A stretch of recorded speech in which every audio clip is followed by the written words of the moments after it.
produsennya juga produsen yang legal ya, punya melengkapi izin-izin yang ditentukan oleh pemerintah, dan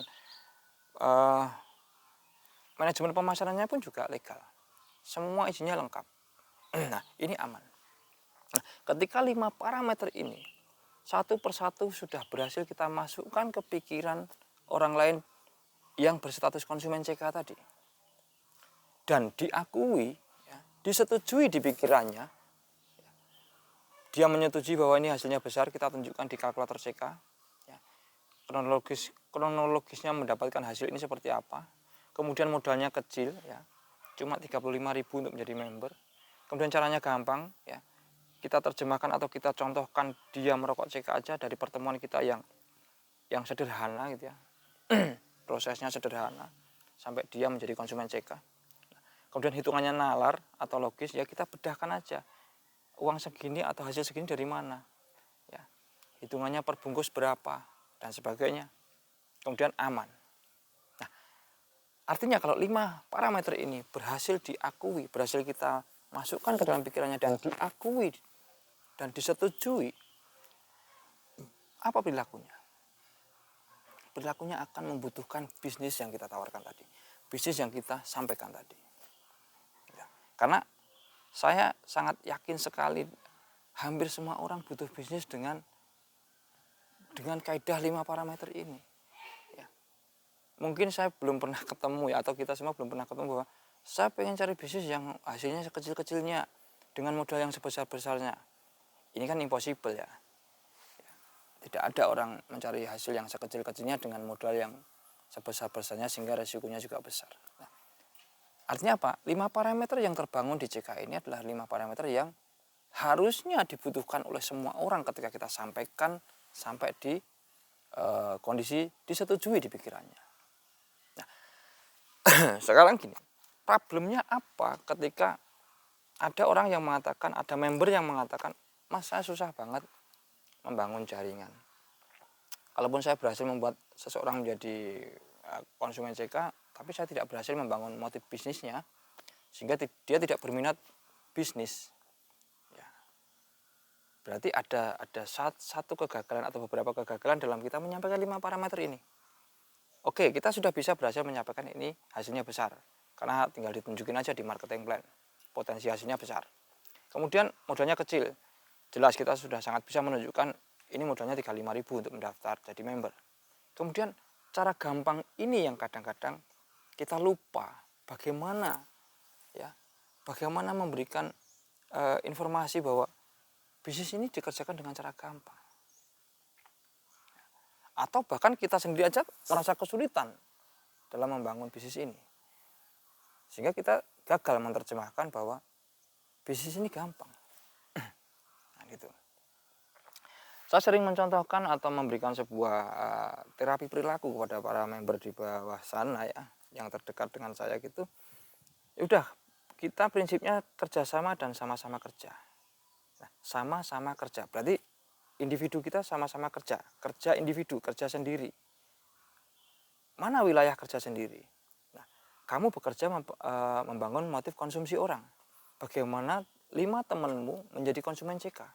Caranya ya kamu informasikan manfaat produk ini, ya, berikan sampel sebatang 2 batang, ya, kemudian kondisikan untuk mengkonsumsi dalam jumlah tertentu, dosis tertentu sampai akhirnya dia merasa cocok CK dan kita sebut konsumen CK. Nah, kira-kira saya tanya, kira-kira ini gampang apa susah? 1000% rata-rata mengatakan ini gampang. Ketemu si A, coba kan kita ngobrol tentang rokok, coba sebatang 2 batang, sampaikan manfaatnya, informasi manfaatnya dan sebagainya, ya. Seandainya terpaksa nggak cocok, nggak masalah, ya, karena tidak semua orang mempunyai selera yang sama, ya. Orang yang kedua, orang yang ketiga, teman yang berikutnya dan sebagainya, sampai ketemu 5 orang yang akan mengalami kecocokan di sini. Ya. Untuk menjadi cocok CK itu gampang. Kenapa? Karena taste-nya atau rasanya CK ini bisa diadu dengan produk rokok yang lain. Ya. 10 orang yang kita cobakan CK, 8 orang mengatakan suka, 2 orang tidak mengatakan suka hanya karena bukan rasanya, hanya karena dia tidak terbiasa merokok kretek. Tapi soal rasa, nggak ada lawan sebenarnya. Nah, inilah potensi produk kita yang sudah luar biasa. Dimana kok kita gagal menyampaikan itu? Mungkin karena kita nggak telaten, mencobakan sebatang dua batang, besoknya nggak ketemu lagi, sehingga dia akan kembali lagi ke rokok sebelumnya. Mungkin sudah cocok, sudah merasa mengakui enak, nikmat dan sebagainya, harga juga sudah terjangkau, beli sebungkus, habis sebungkus harusnya dia pengen beli bungkus yang kedua, tapi tidak bertemu dengan kita, atau kita tidak memfollow up-nya, atau kita tidak mengkondisikannya mendapatkan produk dengan mudah, sehingga akhirnya dia terpaksa merokok yang lain.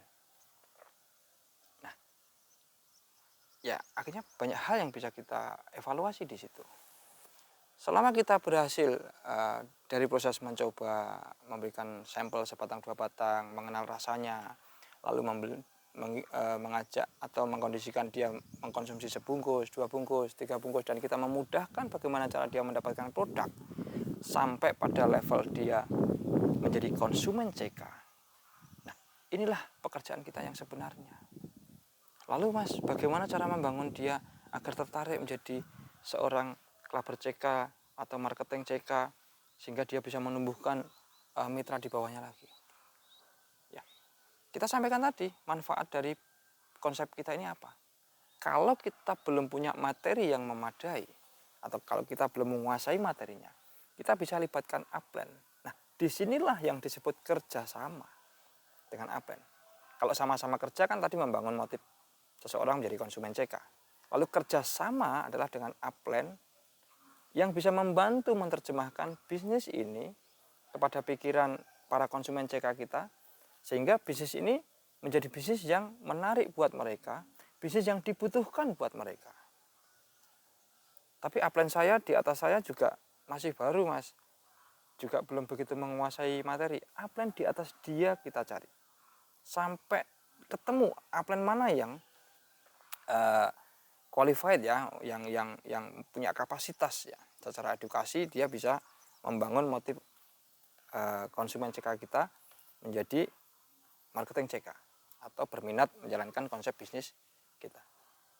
Nah, harapannya dengan kerjasama tadi, apa yang kita membantu menerjemahkan konsep bisnis kita, bisnis CK ini, sehingga 5 konsumen kita tadi menjadi berminat, menjadi butuh bisnis ini.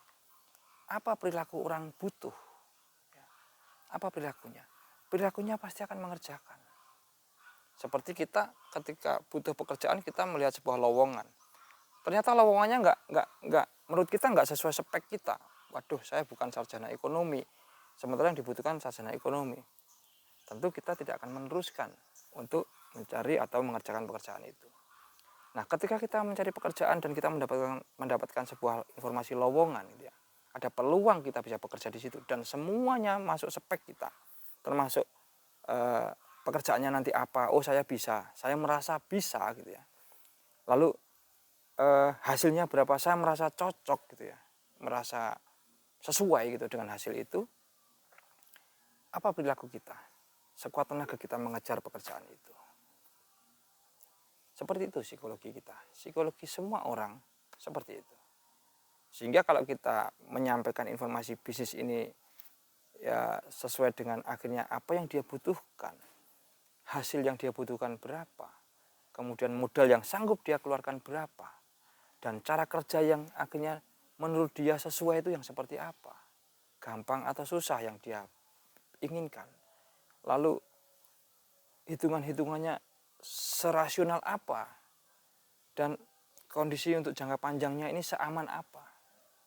Kalau 5 hal ini berhasil kita sampaikan dan kita tanam di pikirannya, lalu disetujui di pikiran orang tersebut, pasti akan mengejar bisnis ini. Pasti akan mengejar untuk mengerjakannya. Karena pada dasarnya semua orang butuh hasil untuk menunjang kehidupannya.